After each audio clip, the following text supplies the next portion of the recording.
인종과 종교, 정치 등의 박해를 피해 다른 지역으로 도망치는 사람들, 난민. 이런 난민이 한국에도 있다는 사실을 아십니까?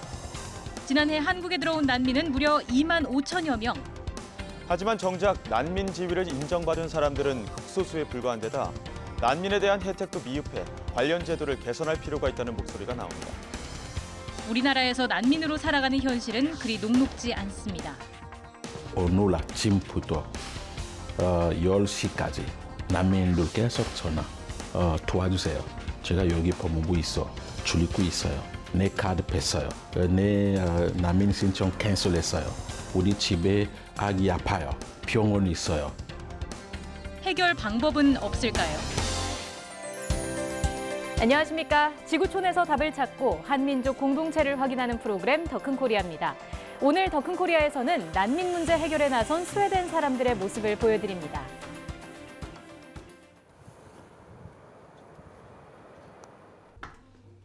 식탁에 둘러앉은 사람들. 가족의 화목한 식사 시간일까요?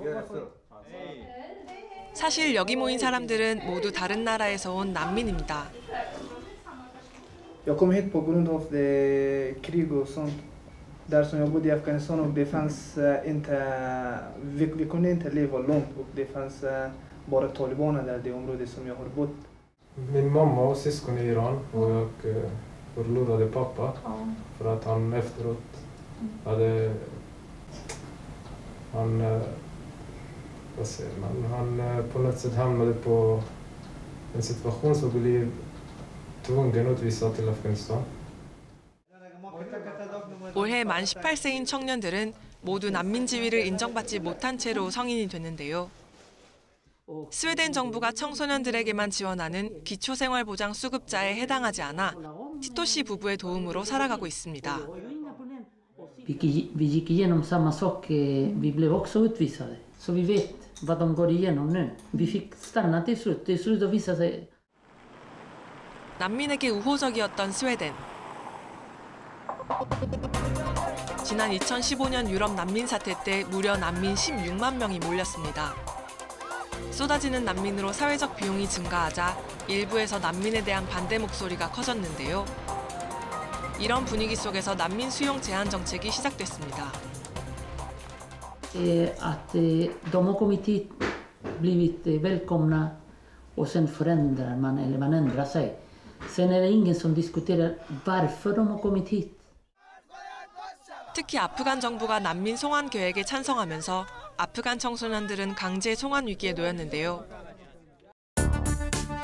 지난해 10월 스웨덴에 나홀로 입국한 난민 청소년 11,000여 명 가운데 아프간 청소년이 전체의 70%가 훌쩍 넘는 만큼 사회적 문제가 되고 있습니다. Annars jag har kommit in långt, jag har lärt mig språket och kommit in i vanliga skolan och sen jag vet inte vad jag ska göra faktiskt. De flydde 2 gånger, en gång från sitt hemland och sen de flydde från Sverige. De ska skicka mig till ett land som jag har aldrig varit, eller jag har aldrig upplevt, som jag har ingen aning vad kommer hända. 그런 스웨덴에 2년 전부터 새바람이 불기 시작했습니다. 오갈 데 없는 난민을 돕기 위해 시민들이 우리는 참을 수 없다며 시위에 나선 건데요. 시립도서관 소회의실에서 시작된 시민운동은 이젠 전문가와 자원봉사자 만여 명이 함께합니다. Det är egentligen bara en framtidsplan och det är att ensamkommande ska få stanna. Det är ju liksom det som är målet, syftet och det är det vi fortsätter jobba på. Alltså när man gör barn illa, när man går så långt att ett samhälle systematiskt gör barn illa. Och det kan man ju se i massa olika länder.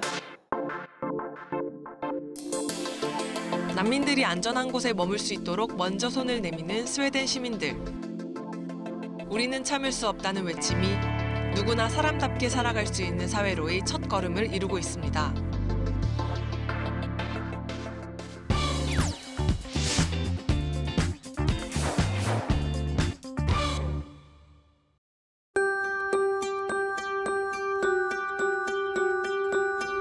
스웨덴은 난민 지위를 주는데 굉장히 관용적인 나라로 알려져 있었습니다. 그렇지만 2015년에 굉장히 많은 난민들이 들어왔기 때문에 보통 사람들 같은 경우는 그 난민들에게 들어가는 그런 비용 때문에 보통 사람들의 그 의료 서비스나 아니면 학교 서비스 그런 다른 쪽의 서비스가 악화되지 않나 그런 걱정들을 많이 하셨던 것 같아요. 그래서 굉장히 난민에 대해서 부정적인 그런 시각을 가진 분들도 굉장히 많았습니다. 그래서 정치적인 그런 표현으로 드러나기도 했고요.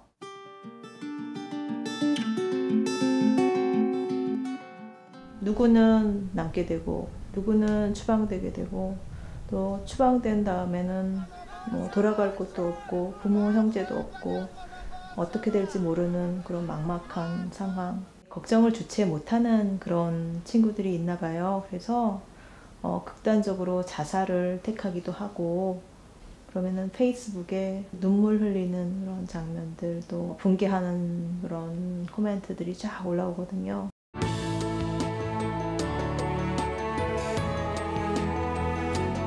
비스토리 같은 그런 시민단체들이 이제 인본적인 그런 권리, 인간적인 권리를 주장하면서 왜냐하면 그분들이 이 청소년들을 돌보고 또 가까이서 지켜봤던 분들이거든요. 학교 선생님이라든지 아니면 그런 난민 청소년들을 거둬들였던 그런 가정이라든지 그런 분들 그리고 또 심지어는 이민국 직원들까지도 추방 방지 운동에 참여를 하면서 자신의 직업을 비판하는 경우도 있듯이 추방 방지 운동은 굉장히 독특한 스웨덴의 그 모습이라고 생각이 됩니다. 우리 동포와 다문화 소식을 전해드리는 원코리아입니다.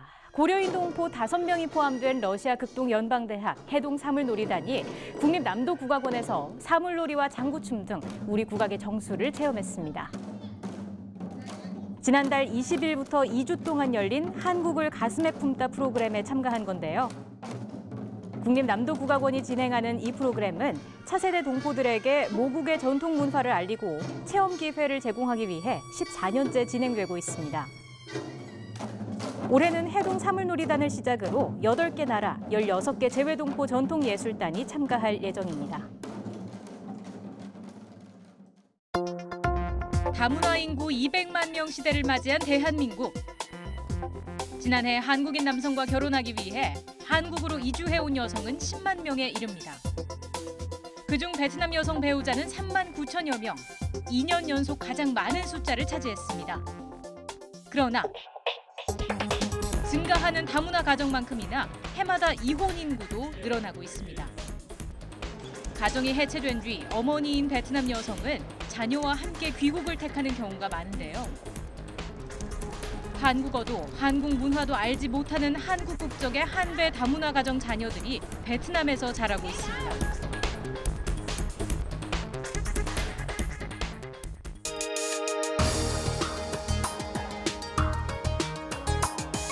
안녕하십니까. 제덕퍼재단 이사장 한우성입니다.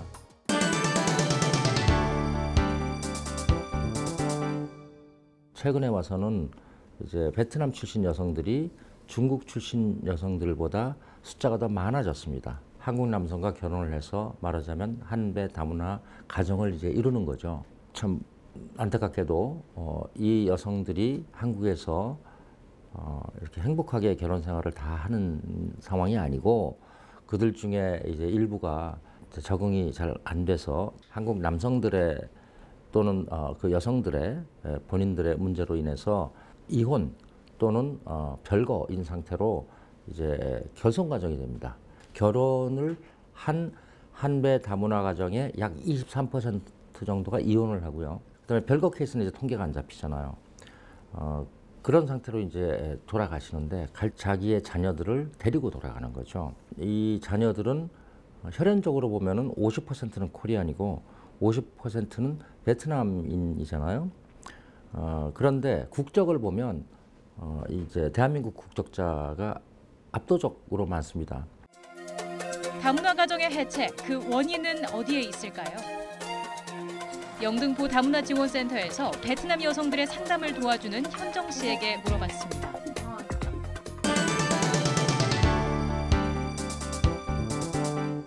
일순위는 부부 갈등에 좀 많이 이야기에 먼저 나왔고, 그 이유는 이렇게 고부 갈등이 일어나가요.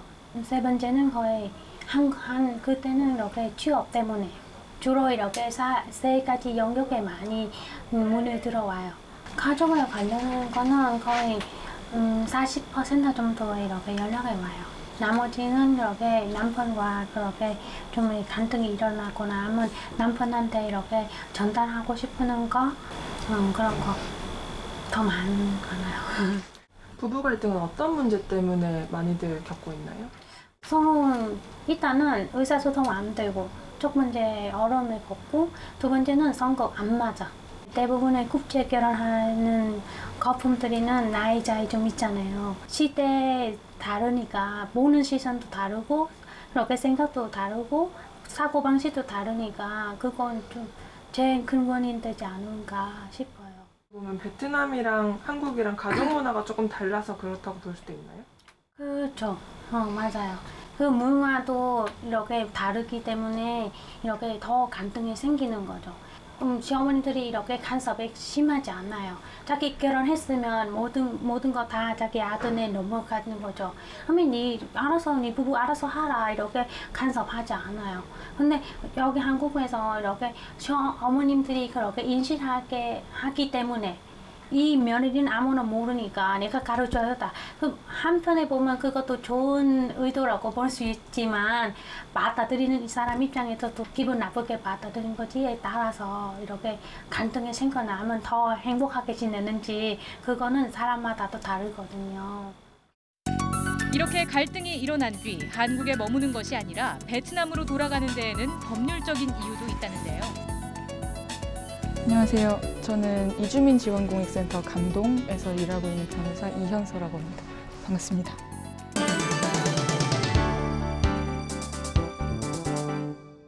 한국인의 일반 이혼 소송하고 다른 게 체류 자격이 걸려 있다 보니까 제일 사실 이혼 소송을 할 때 가장 중점이 되는 거는 귀책 사유가 누구한테 있느냐는 거예요.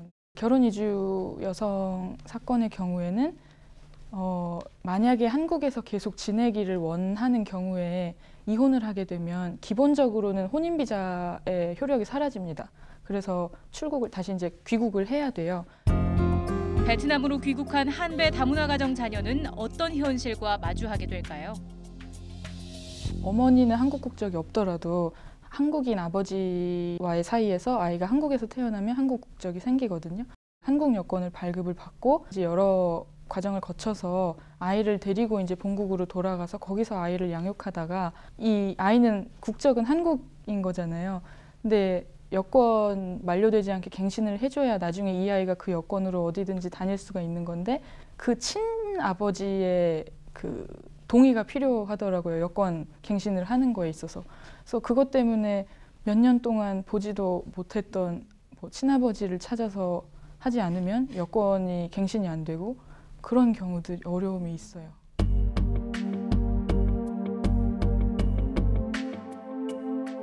한국 여권을 재발급받지 못하기 때문에, 또는 여권 기한을 연장하지 못하기 때문에 이 아이들이 불법 체류자 신세로 전락하게 됩니다.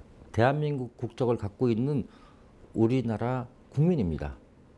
법적으로는 재외 국민, 그런 거죠. 그러니까 베트남 정부 입장에서는 얘들에게 공교육을 제공해야 될 의무가 없는 거죠. 그러니까 초등학교를 등록을 안 받아주는 거예요, 원칙적으로. 그러나 이제 베트남이 그렇게까지는 안 하고, 그러면 아이들을 초등학교에 등록을 시켜라. 그렇게 해서 초등교육을 제공을 해요. 그런데 얘들이 거기에 재학하는 게 아니고요, 청강생으로 공부를 하는 거기 때문에 중학교에 가야 되는데 초등학교 졸업장이 없어요. 청강생이니까. 말하자면 이제 이수증 정도가 있는 거죠. 대한민국 국적을 갖고 있기 때문에 이 아이들이 베트남 정부의 의료보험 혜택을 받지 못해요. 한국과 베트남 두 나라의 정부의 보호를 받지 못하는 인권과 복지의 사각지대에서 자라나게 되는 거죠. 한배 다문화 가정의 해체와 둘러싼 문제. 앞으로 더 나은 사회를 위해 우리는 무엇을 어떻게 해나야 할까요? 비자 문제를 좀 현실적으로 좀 개선을 해야 될 것 같아요. 이게 지금의 비자 체류 자격을 발급해주는 문제나 연장이나 갱신하는 문제가 굉장히 까다롭거든요. 이게 한국에 있는 가족들이 그걸 빌미로 볼모로 삼아서 외국인 등록증을 이랑 여권을 따로 뺏어서 통제를 하고 관리를 한다든지 이런 경우가 있어요. 그래서 그런 일이 안 생기게끔 좀 비자를 연장하거나 갱신하는 과정에서 기준이 조금 완화가 돼야 될 것 같고요. 그리고 또 두 번째로는 인식 개선이 조금 더 이루어져야 될 것 같아요. 그 베트남 여성분이 한국으로 결혼을 해서 하러 와서 살고 있어도 어쨌든 이분은 베트남 사람이고 베트남에 본인의 가족들이 있잖아요.